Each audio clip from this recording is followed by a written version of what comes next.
이라고 그러면 김대중 전 대통령의 계보였고요. 상도동이라고 그러면 김영삼 전 대통령의 상도동계가 있습니다. 근데 이 두 분의 사셨던 사택이 둘 다 조금 논란의 소지가 있는 것 같습니다. 자, 우선 이 동교동 집은요, 제가 1994년 3년 이쪽에 여기를 집중적으로 출입을 많이 했습니다. 김대중 전 대통령이 95년도에 이제 일산으로 이사를 가셨거든요.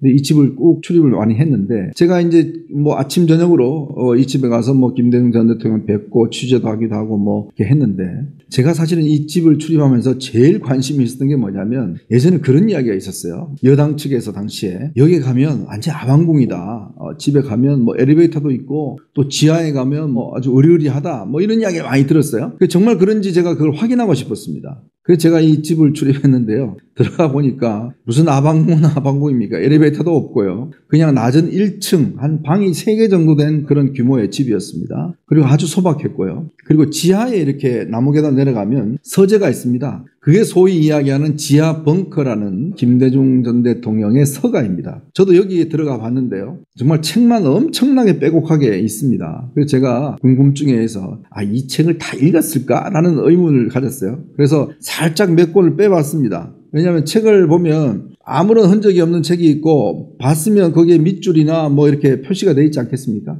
근데요, 그 책들이 전부 다 보니까 다 밑줄이 그어져 있고 포스트잇이 붙여져 있고 책을 읽었다는 이야기죠. 그래서 제가 김대중 전 대통령이 이렇게 책을 많이 읽으시구나라는 걸 제가 실증적으로 확인을 했고, 무슨 엘리베이터니 뭐니 이런 소문은 전혀 근거 없는 소문이었다는 걸 확인을 했습니다. 근데 이 집은요, 김대중 전 대통령이 인재보궐선거에 1961년도에 출마를 했는데요. 인재보궐선거에 당선이 됐습니다. 당선이 돼서 정말 기쁜 마음에 서울로 올라오는데 무슨 일이 벌어졌냐면 5.16 군사 쿠데타가 일어났어요. 그러면서 의회가 해산돼 버렸습니다. 그러니까 의원 당선 정도 못 받고 그냥 배지가 날아가 버린 거예요. 그러면서 이제 서울에 올라오기는 왔는데, 이게 지금 1962년도에 이제 처음에 첫 부인은 차용혜 여사와는 이제 사별을 하고, 두 번째 부인인 이호 여사와는 62년도에 결혼을 했습니다. 근데 결혼을 하니까 살림집이 있어야 될 거 아니겠습니까?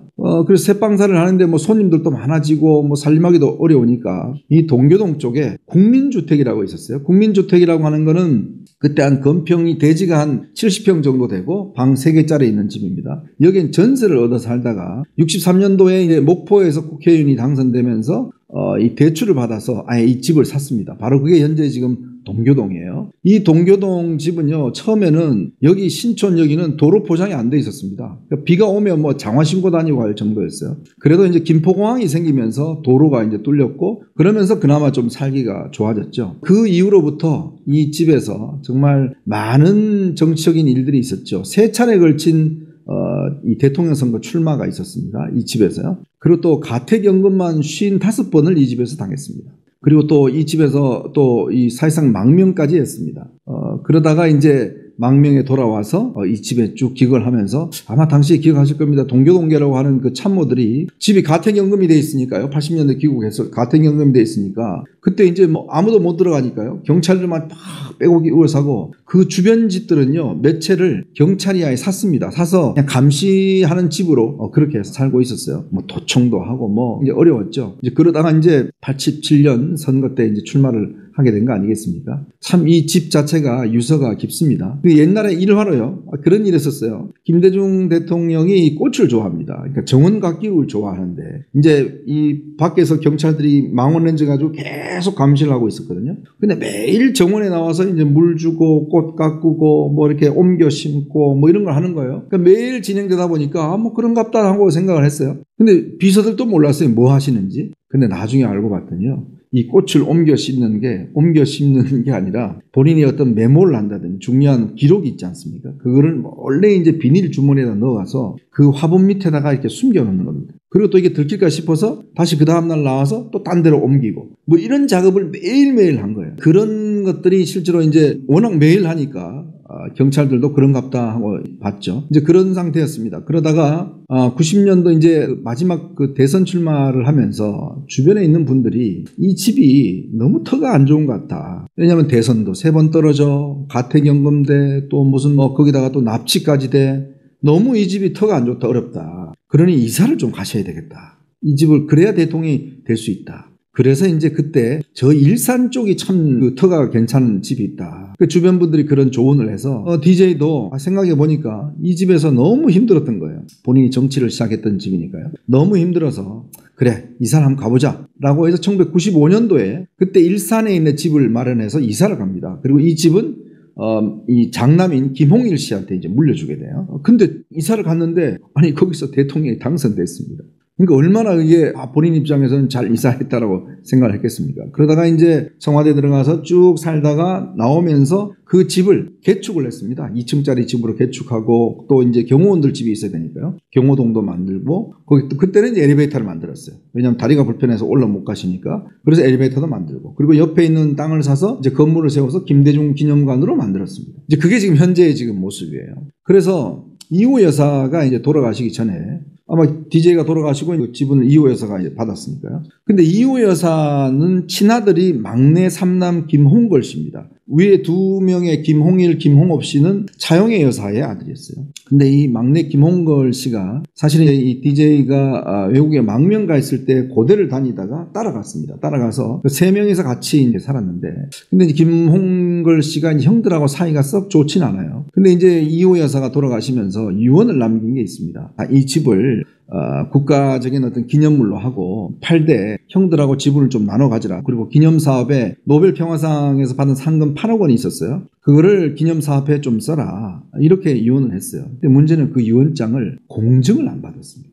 공증을 안 받다 보니까 돌아가시고 난 다음에 나중에 이게 유언장이 아무 소용이 없게 돼버렸어요. 그래서 어떻게 됐냐면 결국은 이 마지막 친아들인 김홍걸 씨한테 다 상속이 된 겁니다. 그래서 김홍업 씨가 그때 뭐 소송도 하고 가처분도 걸고 법정 분쟁이 붙었어요. 그러다가 이제 이거를 잘 하겠다라고 합의를 해서 이제 가처분을 풀었습니다. 근데 이 집이요. 문제는 이제 서울시하고 문화재로 이제 하려고 서울시하고 협의를 했더니 서울시 측에서는 보니까 이 원래 예를 들어서 문화재로 하기 위해서는 50년이 넘어야 된다고 그래요. 근데 원래 이 집으로 하면 뭐 50년이 넘는데 문제는 김대중 대통령이 그 청와대 나오고 난 다음에 다 없애고 그냥 개축을 해버렸지 않습니까? 그러니까 문화재적 가치가 없는 거예요. 문화재로 관리를 할 수 없어요. 왜 문화재로 관리하냐면 이게 상속세 때문에 그렇습니다. 그래서 이 집을 상속세가 제가 알기로 한 그 20억 가까이 나온 걸로 알고 있는데 문제는 김홍걸 씨가 본인이 혼자 다 먹었는데 문제는 상속세를 내야 되는 거예요. 그러니까 낼 돈이 없으니까 고민하다가 그냥 이 집을 지난 7월 달에 커피 프랜차이즈 업체에 100억 원에 팔아버렸습니다.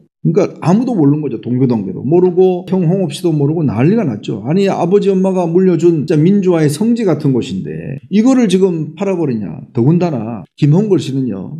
지난 국회의원을 하면서 공개된 신고된 재산에 따르면 집이 4채였습니다.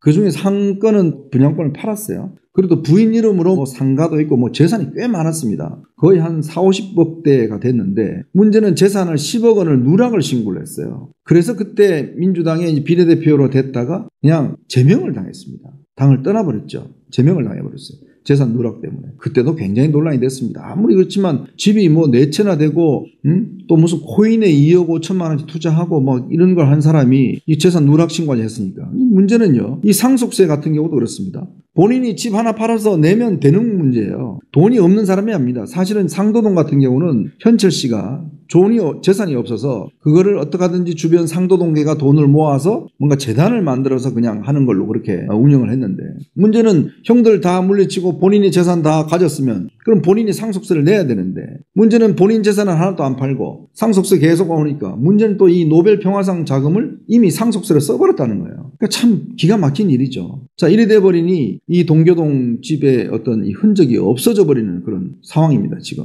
이 커피업체는 여기다가 커피숍하고 뭐 커피 교육원인가 뭐 이런 걸 만들어 쓴다는데 정말 이 동교동계라고 하는 집의 어떤 이 가치가 이제 완전히 없어지니까 그러니까 지금 난리가 났습니다. 박지원 의원 같은 경우는 동교동계의 핵심이죠. 이분은 내가 지금 있는 예금 한 6억 있는데 이거 내가 하겠다, 보태겠다, 다시 사자 이 집을. 그리고 동교동계 일부에서도 이 모금운동 하자. 또 이재명 대표도 이걸 뭘 해야 된다. 뭐 이런 이야기 나오고 있고 정청래 같은 경우는 아예 서울시에서 사자.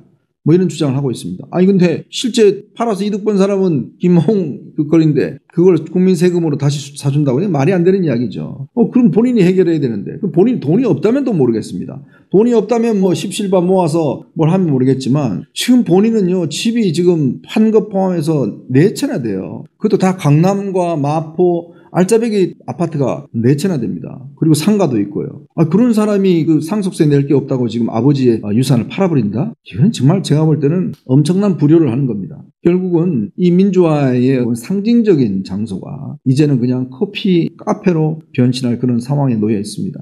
결국 그것도 DJ가 가장 아끼던 막내 아들이 결국 본인의 어떤 재산, 본인의 어떤 이 돈 때문에 결국 이렇게 되고 형들하고도 완전히 갈라져 버리는, 또 동교동계하고도 갈라져 버리는 이런 어떤 역사가 비롯된 거죠. 참 이게 오래 못 가는 것 같습니다. 결국은요, 재임 시절에도 김홍걸 씨 같은 경우는 당시에 이 구속이 된 바 있습니다. 최규선 게이트라고 그래서 최규선 씨하고 뭐 돈 받은 혐의로 인해서 당시에 구속됐다가 32억 원인가요?